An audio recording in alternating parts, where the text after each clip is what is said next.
حضرت علی رضی اللہ تعالیٰ عنہ اس آیت کی تفسیر میں باقاعدہ کہتے ہیں الخوف من الجلیل، اس اللہ سے ڈرا جائے، رات کی تاریکیوں میں بھی ڈرو، دن کے اجالوں میں بھی ڈرو، مسجد میں ہو تب بھی ڈرو، مسجد کے باہر ہو تب بھی ڈرو، اکیلے میں ہو تب بھی ڈرو، لوگوں کے بیچ میں ہو تب بھی ڈرو، بند کمرے میں ہو اور تم موبائل کا استعمال کر رہے ہو تب بھی تم اللہ سے ڈرا کرو۔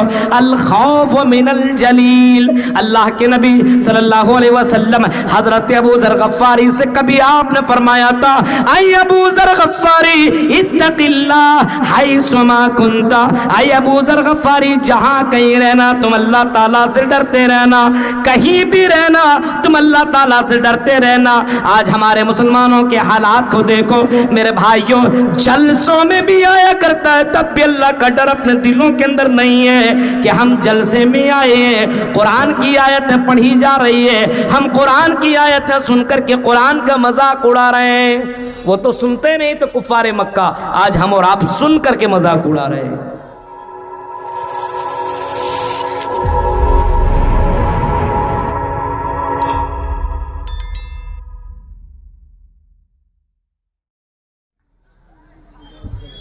آج ہمارا سماج، ہماری سوسائٹی، ہمارا گھر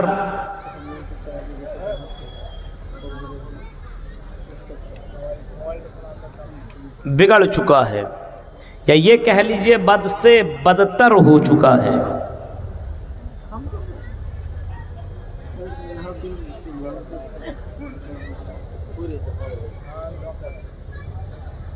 برے حالات سے ہم اور آپ گزر رہے ہیں۔ ہر کوئی یہی شکایت کر رہا ہے مولوی صاحب ہمارا گھر ٹھیک نہیں ہے، ہمارا معاشرہ ٹھیک نہیں ہے، کیسے اس کو درست کیا جائے، کیسے اس کو ٹھیک کیا جائے، اور کیا کیا جائے کہ معاشرہ سدھر جائے، یہ معاشرہ ٹھیک ہو جائے۔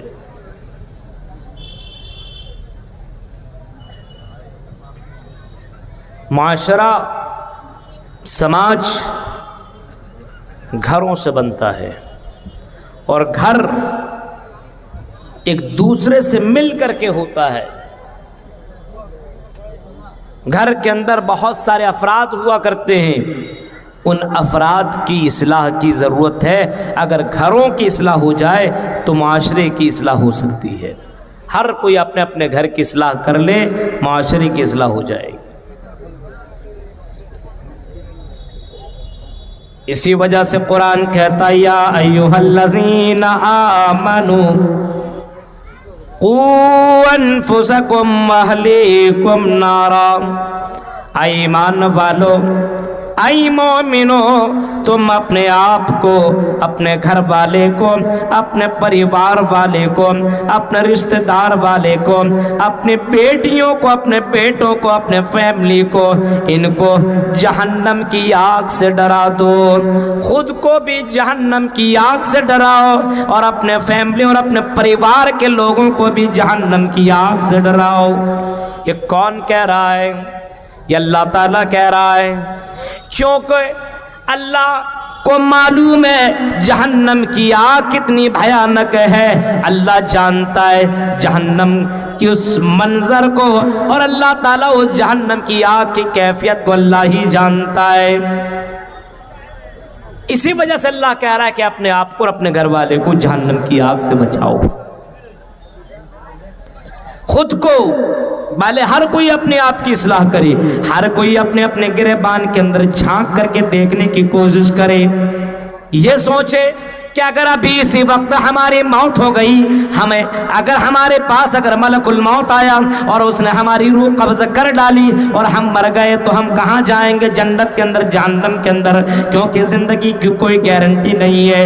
یہ کوئی نہیں کہہ سکتا ہے ارے ابھی تو ہم جوان ہیں، بہت سارے سال تک زندہ رہیں گے، ابھی ہماری زندگی ختم ہونے والی نہیں ہے۔ ایک جوان لڑکی بولے کہ ابھی تو میں بڑی خوبصورت ہوں، ابھی میں مروں گی نہیں، اس وجہ سے مجھے زیادہ کچھ کرنے کی ضرورت نہیں ہے، ابھی انجوائے کرو، ابھی مستی کرو، ابھی ہم بہت سالوں تک زندہ رہیں گے، ہمیں ابھی موت نہیں آئے گی۔ میرے پیارے ساتھیوں، نئی زندگی کی کوئی گارنٹی نہیں ہے۔ ابھی چند دنوں پہلے ہمارے بہت بڑے علامہ، بہت بڑے عالم عزیر شمس رحمہ اللہ کا انتقال بھی ہو گیا۔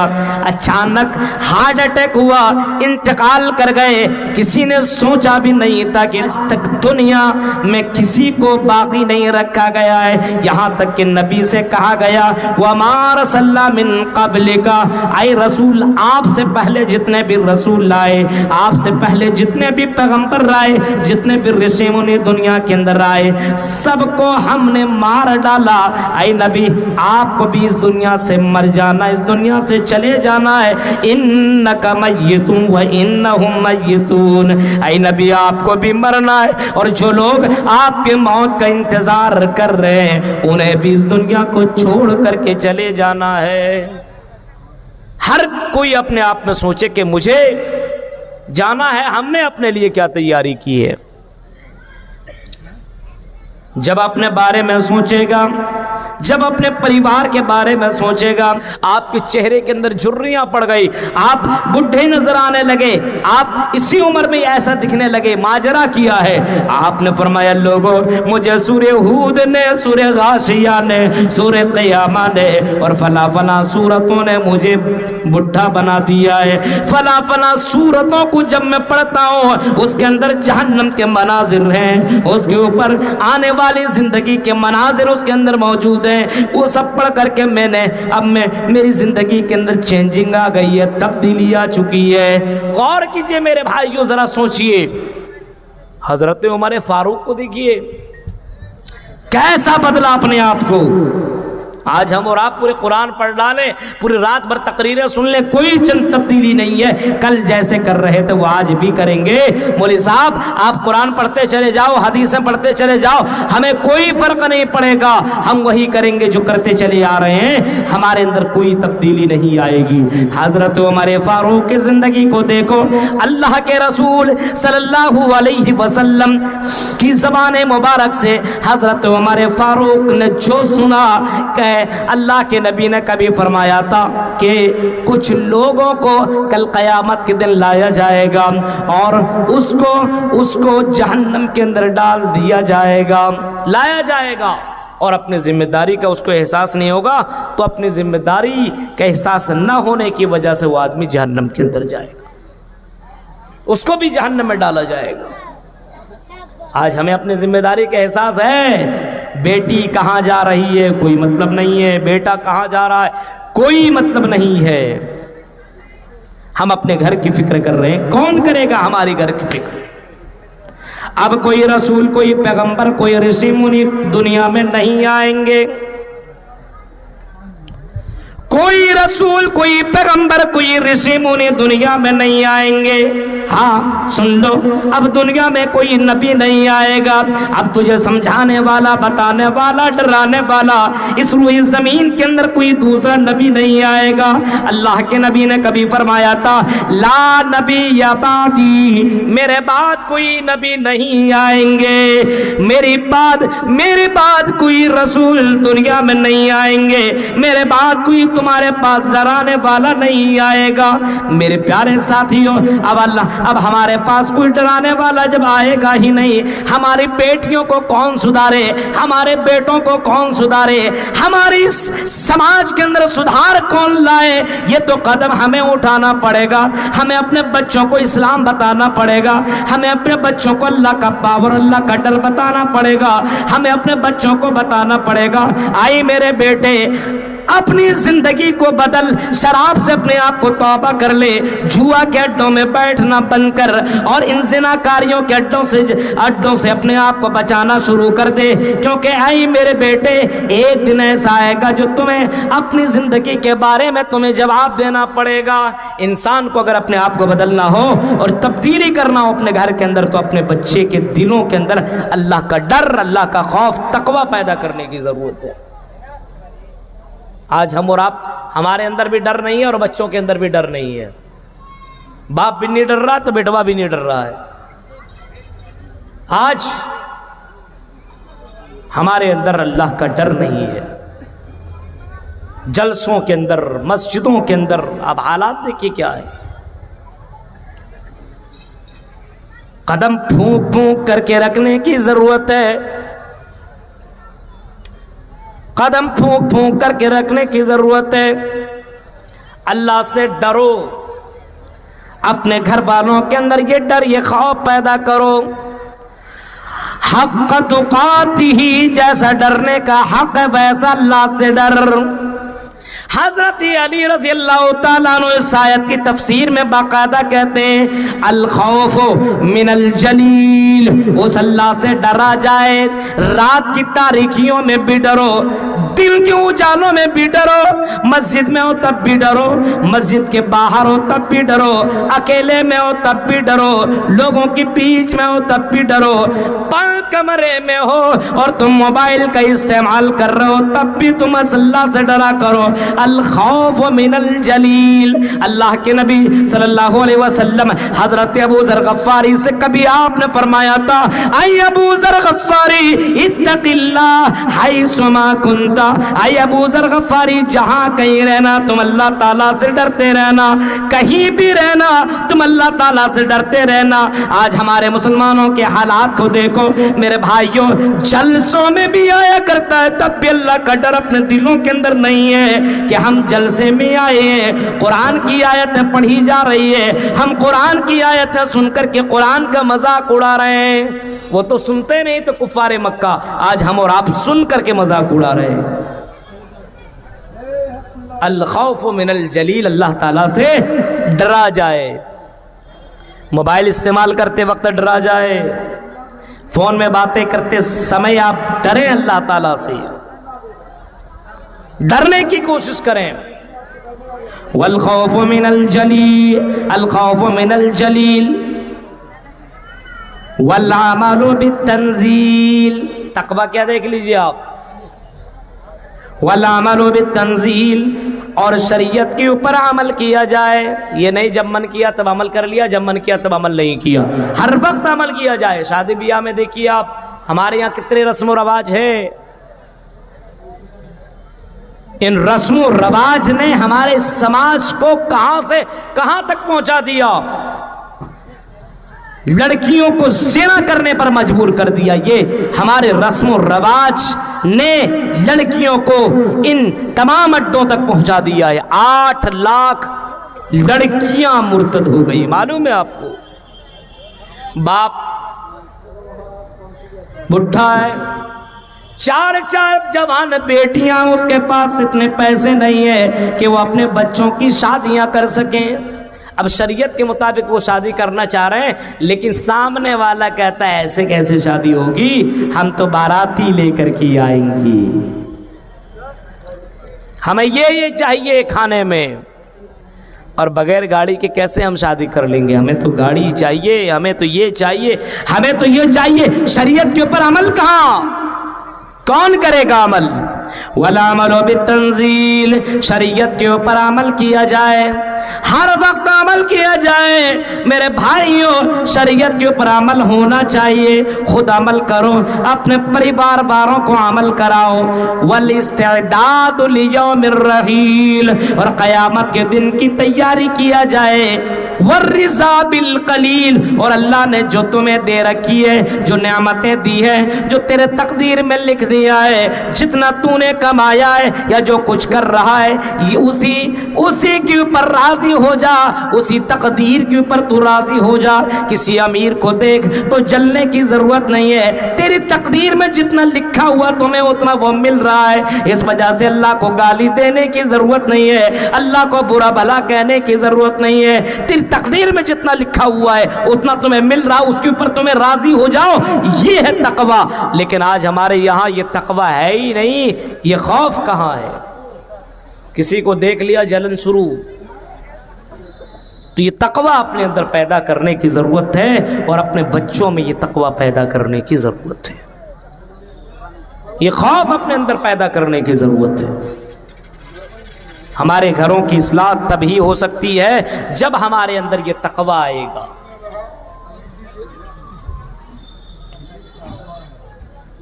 ہمیں اللہ کے یہاں اپنی زندگی کا حساب دینا پڑے گا کہ آپ کو اللہ نے 4 اولادیں عطا کی، 4 بیٹیاں دی، آپ نے کتنے بیٹوں کو عالم بنایا، کتنے بیٹیوں کو عالمہ بنایا؟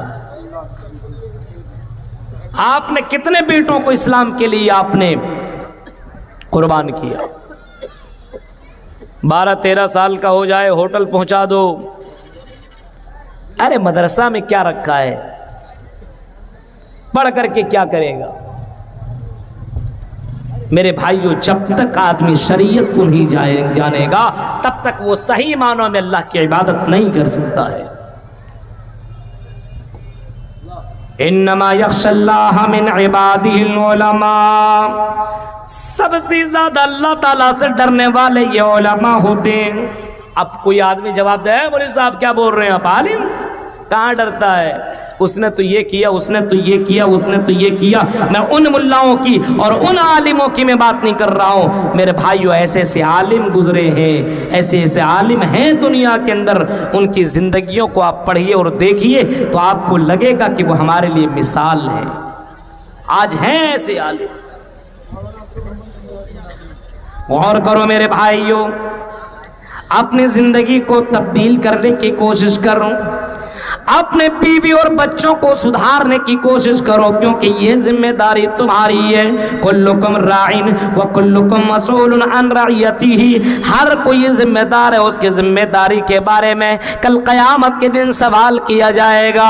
آپ کا بچہ نماز نہ پڑھے تو آپ کے بچے کو نمازی کون بنائے؟ اللہ کے رسول فرماتے ہیں مروا اولادکم بالصلاۃ، اپنے بچوں کو نماز پڑھنے کا حکم دو، اپنے بچوں کو نماز کی اہمیت کے بارے میں بتاؤ، اپنے بچوں کو بتاؤ کہ کل قیامت کے دن سب سے پہلے سوال جو تم سے پوچھا جائے گا وہ اسی نماز کے بارے میں تم سے پوچھا جائے گا۔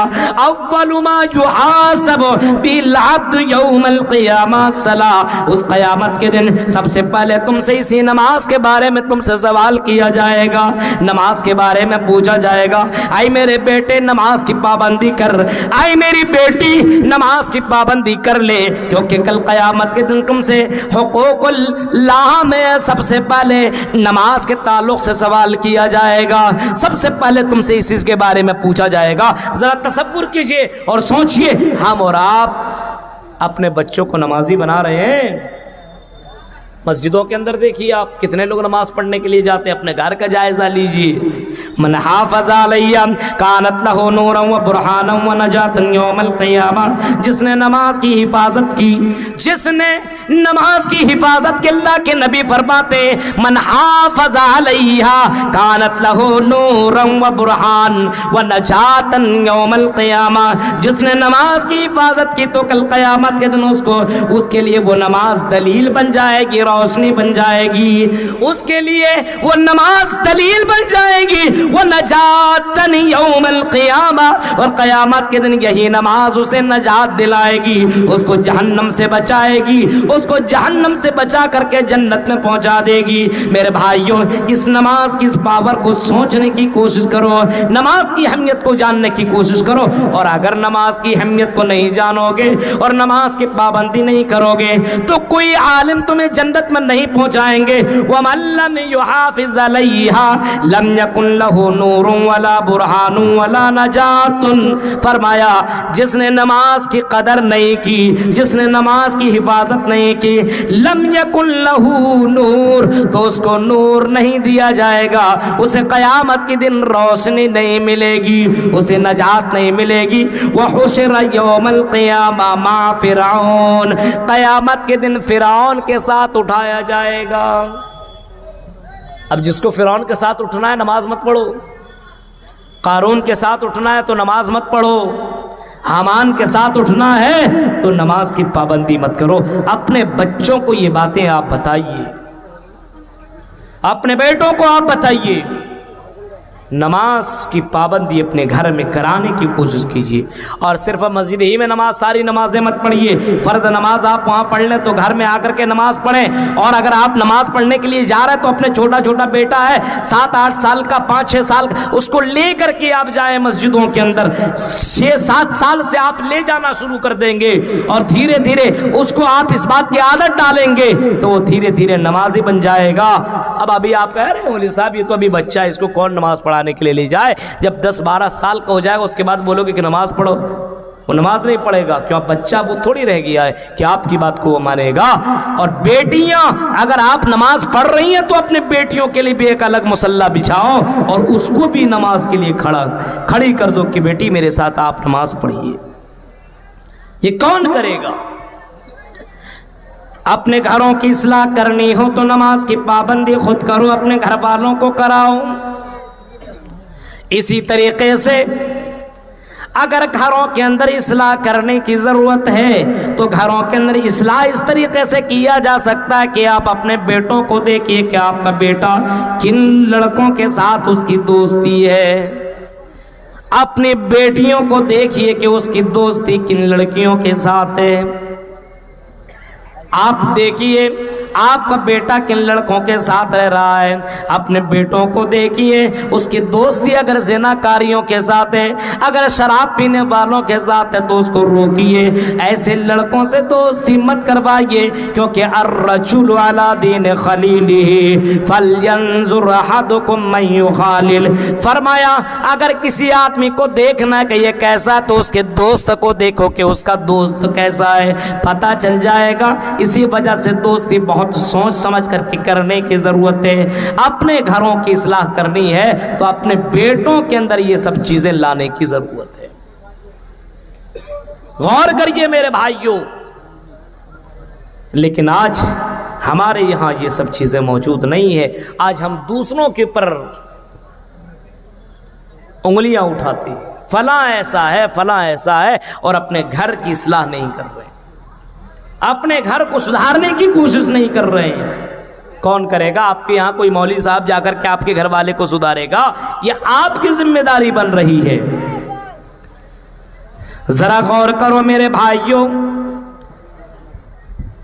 اللہ کے نبی صلی اللہ علیہ وسلم سے ایک صحابی نے سوال کیا کہ اللہ کے رسول بتائیے نجات کیسے ملے گی؟ اے اللہ کے رسول جنت میں کیسے جاؤں اور جہنم سے کیسے بچوں؟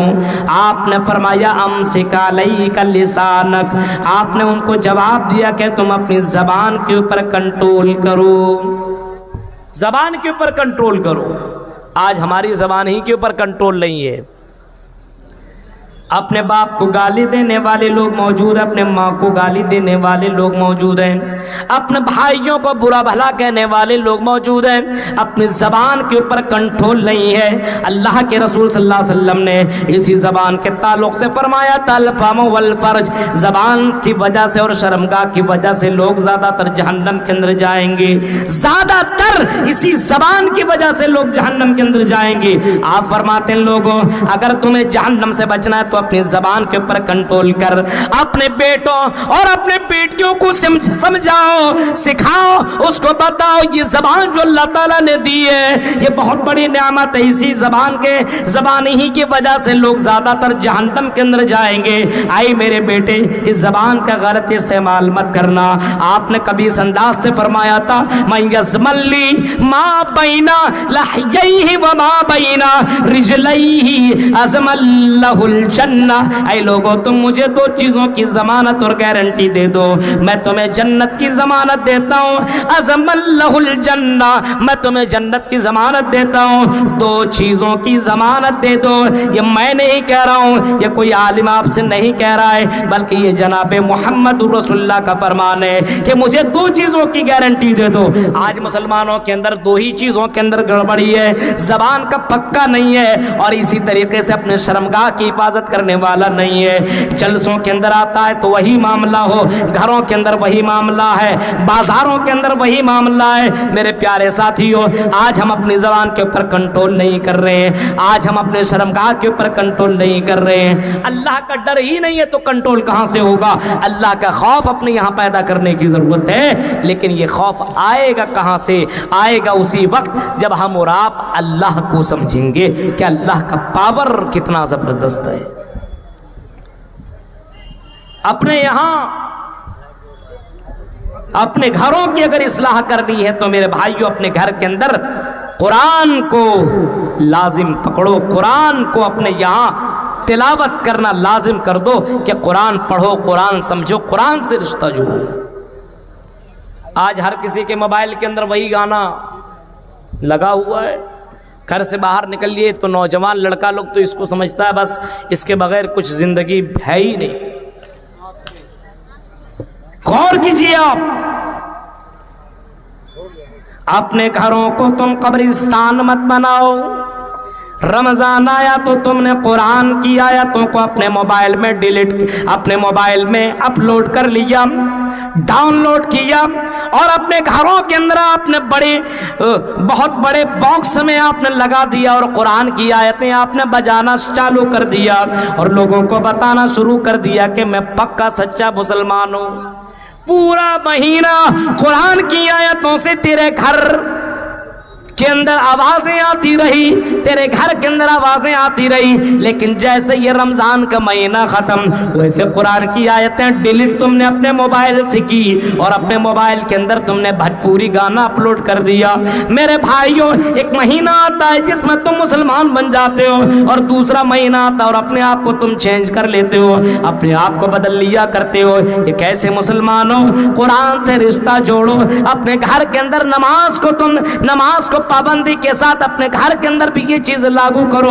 لا تجعلوا بیوتکم مقابر وان الشیاطین ینفر من البیت الذی تقرأ فی سورۃ البقرہ. اپنے گھر کے اندر قرآن کو, سورہ بقرہ کو اپنے گھر کے اندر لاگو کرو, پڑھو, تلاوت کراؤ. آپ کے گھر کے اندر سے شیطان بھاگ جائیں گے. گھروں کی اصلاح کی ضرورت ہے تو قرآن سے رشتہ جوڑو. اپنے گھر کے اگر گھروں کی اصلاح کرنی ہے تو خود کی اصلاح کرو, اپنے آپ کو دیکھو. میرے بھائیوں, میں کتنا زیادہ اپنے آپ میں مسلمان ہوں, میں کتنا زیادہ پکا سچا مومن ہوں. خود کی اصلاح کرنے کی ضرورت ہے. دوسروں کے اوپر زبانیں کسنے والوں سنو, دوسروں کو برا بھلا کہنے والوں کبھی کبھی اپنے گریبان کو بھی جھانک کر کے دیکھ لیا کرو. میرے بھائیوں, صحابہ کرام تبا تابعین کی زندگیوں کو اٹھائیے. اللہ کی قسم, وہ خود اپنی اصلاح کیا کرتے تھے, وہ خود اپنے آپ کی اصلاح کیا کرتے تھے, اور ساتھ ساتھ میں باقاعدہ اصلاح کا یہ بھی ایک طریقہ ہے کہ رات کی تاریکی میں آپ میں اٹھے اور اللہ کے دربار میں باقاعدہ وہ دو رکعت نماز ادا کرے اور باقاعدہ وہ دونوں ہاتھ کو اٹھائے, روئے, گڑ گڑائے, اپنے گناہوں کی معافی مانگے. اللہ تبارک و تعالی اس کے رونے کی وجہ سے, گڑ گڑانے کی وجہ سے, گناہوں کی معافی مانگنے کی وجہ سے اس کی زندگی بدل دیتا ہے. اس کی زندگیوں کو اللہ تعالیٰ چینج بھی کر دیتا ہے. آج ہم اور آپ رات میں اٹھتے ہیں, رات میں کون اٹھے گا؟ اتنی راتیں تقریریں ہونے کے باوجود فجر کی نماز کتنے لوگ پڑھیں گے وہ آپ خود جانتے ہیں, خود جانتے ہیں.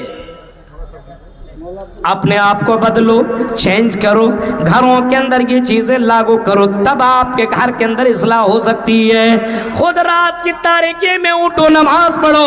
محمد رسول اللہ نے ایک صحابی سے کہا اور فرمایا کہ حضرت عبداللہ ابن عمر بہت اچھے صحابی ہیں, بہت اچھے اللہ کے بندے ہیں, لیکن کاش کہ اگر وہ رات کی تاریکی میں اٹھ کر کے نماز پڑھنے لگے تو اللہ کی نظر میں اور زیادہ اچھے ہو جائیں گے.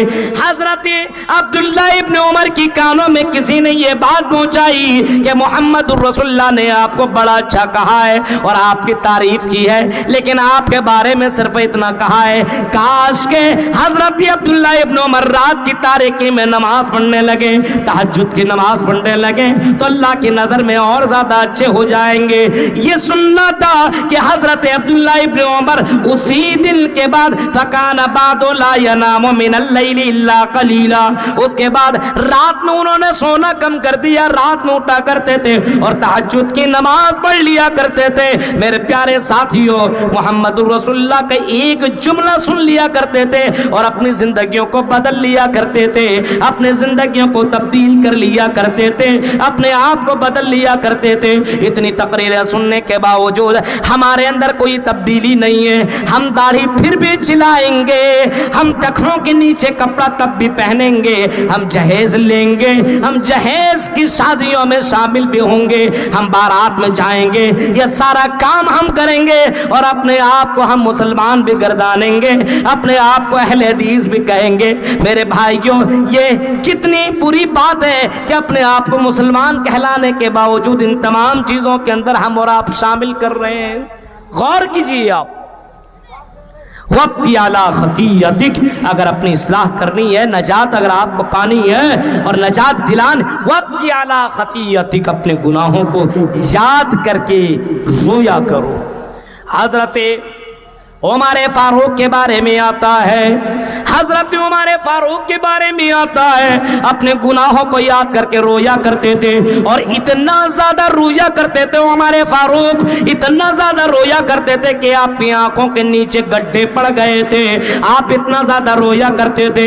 امام اوزاعی کے بارے میں یہ بھی آتا ہے کہ امام اوزاعی اپنے گناہوں کو یاد کر کے اس طریقے سے رویا کرتے تھے، رونے کی وجہ سے جہاں پہ وہ نماز پڑھا کرتے تھے وہ زمین بھیگ جایا کرتی تھی۔ اس کی خادمہ اگر سوال کر بیٹھتی، اے امام مالک کی بیوی ذرا یہ بتاؤ جہاں بھی امام مالک نماز پڑھتے ہیں، امام اوزاعی نماز پڑھتے ہیں، امام اوزاعی کی نماز کی جگہ پہ کیا کسی بچے نے پیشاب تو نہیں کر دیا ہے؟ امام اوزاعی کی بیوی جواب دیا کرتی تھی، نہیں او خادمہ، ایسی بات نہیں ہے، رات کی تاریکی میں میرا شوہر اٹھتا ہے، تہجد کی نماز پڑھتا ہے اور اپنے گناہوں کو یاد کر کے اتنا روتا ہے، رونے کی وجہ سے زمین بھیگ جایا کرتی ہے۔ یہ کسی بچے کی پیشاب نہیں ہے بلکہ میرے شوہر کے آنسو ہیں۔ غور کرو میرے بھائیوں، اس طریقے سے لوگوں نے اپنی زندگیوں کو بدلا ہے، اس طریقے سے اپنے آپ کو چینج کیا ہے۔ آج ہم اور آپ رونا نہیں جانتے ہیں، صرف ہنسنا جانتے ہیں۔ ہمارے گھروں کے اندر اصلاح کیسے ہو؟ ہم تو کچھ کرتے ہی نہیں، سمجھتے ہیں مولوی صاحب کوئی ایسی دوا دے دو کہ اس کو کھا لیں اور ہمارے اندر اصلاح ہو جائے۔ تو یہ دوا ہمارے پاس تو ہے ہی نہیں، ایسی دوا کہیں پہ آپ کو نہیں ملے گی۔ آپ کو اپنے اندر یہ سب کرنے کی ضرورت ہے، تب اصلاح ہو سکتی ہے۔ پردہ کے اوپر تقریریں کرتے کرتے تھک گئے لوگ۔ پردہ کہاں سے؟ پردہ تو آج کے دور میں ایک فیشن بن گیا ہے۔ ہماری بہنوں کو دیکھیے آپ، وہ پردہ، وہ حجاب، برقع، اسٹائلش برقع پہن کر کے راستوں پہ گزرتی ہے۔ اس سے بہتر تھا کہ وہ برقع نہ پہنتی، اس سے بہتر تھا کہ اتنا زیادہ چست کپڑا وہ نہ پہنتی اور بنا برقع کے ایسے دوپٹے سے ہی وہ چلتی تو بہتر تھا۔ آج ہمارے سماج کی لڑکیاں اس انداز کی برقع پہن رہی ہیں، یہ پردہ ہے۔ اور راستے میں چلیے تو آپ کو ہٹ کر کے چلنے کی ضرورت ہے، وہ بیچ میں چلے گی۔ محمد رسول اللہ نے کبھی کہا تھا عورتوں سے کہ بیچ میں مت چلو، کنارے کنارے چلنے کی کوشش کرو۔ یہ محمد رسول اللہ کی زبان سے نکلے ہوئے جو جملے جب نبی کی صحابیات نے سننے کے بعد وہ ہمیشہ راستوں میں بیچ میں کبھی وہ نہیں چلی بلکہ کنارے کنارے اس طریقے سے چلا کرتی تھی کہ ان کے کپڑے بھی پھٹ جایا کرتے تھے۔ میرے بھائیو، ہمارے یہاں پردہ کہاں ہے؟ پردہ کے نام پر تو کلنک ہے، پردہ کے نام پر کلنک ہے۔ آپ جائیے کلکتہ وغیرہ میں، اتر پردیش دلی وغیرہ میں جائیے، پردے میں جائیں گے. ابھی بہت سے لوگوں نے ہم کو بتایا، اور باقاعدہ آپ کبھی کبھی آپ دیکھیے پردے میں پہنچی ہے مسلمان لڑکیاں کہاں پارکوں میں، اور پردہ نکالتی ہے اور ہیروئن بن جاتی ہے جینس اور ٹی شرٹ میں. کون دیکھنے والا ہے؟ میرے پیارے ساتھیوں، اپنے آپ کو بدلو، چینج کرو، مسلمان بنو، اوریجنل مسلمان. یہ منافقانہ والی چال ختم کرو اپنے یہاں سے.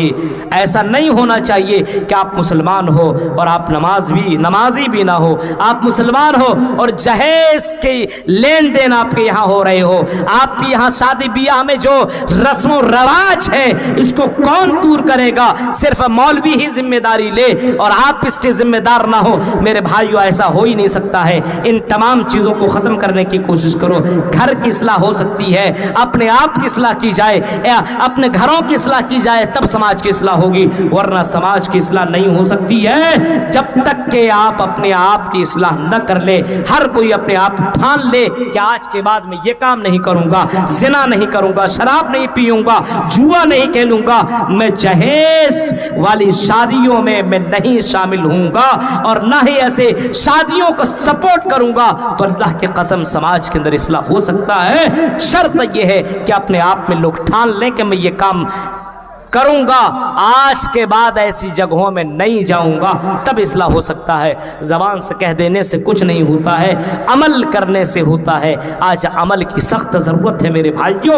عمل کیجئے. اتنا بڑا ادارہ آپ کے یہاں ہے، یہ تتواری کا یہ ادارہ بہت پرانا ادارہ ہے. ابھی ہمارے توحید سلفی صاحب کل پرسوں بتا رہے تھے اس ادارے سے فلاں فلاں فلاں فلاں فلاں فلاں اتنے بڑے بڑے عالم یہاں سے نکلے ہیں. میرے بھائیوں، تتواری کے اندر اصلاح کی ضرورت ہے اور سخت اصلاح کی ضرورت ہے. میرے بھائیوں، اس سسٹم کو ختم کیا جائے. پوری رات بھر کا جلسہ اس کو ختم کرنے کی کوشش کی جائے.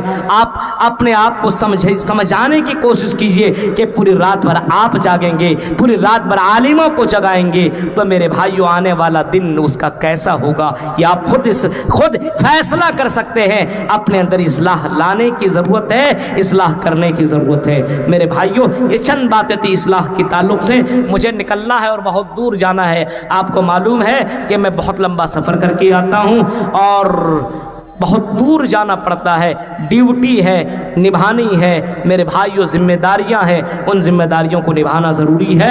اللہ تعالیٰ سے میں یہی دعا کروں گا، مجھ سے پہلے جتنے بھی خطبہ، جتنے بھی مقررین نے آپ کے سامنے خطاب کیا ہے، اللہ تعالیٰ خطاب کرنے والے کو بھی اور سامعین کو دونوں کو اللہ تعالیٰ عمل کرنے کی اللہ توفیق عطا فرما، اور ساتھ میں اس ادارے کو زندہ رکھنے کی اللہ ہمیں توفیق عطا فرما. کیونکہ آج سب سے زیادہ نظریں مدرسوں کے اوپر ہے، سب سے زیادہ مدرسوں کے اوپر، مسجدوں کے اوپر، علماء کے اوپر میرے بھائیوں حکومت کی نظر ہے.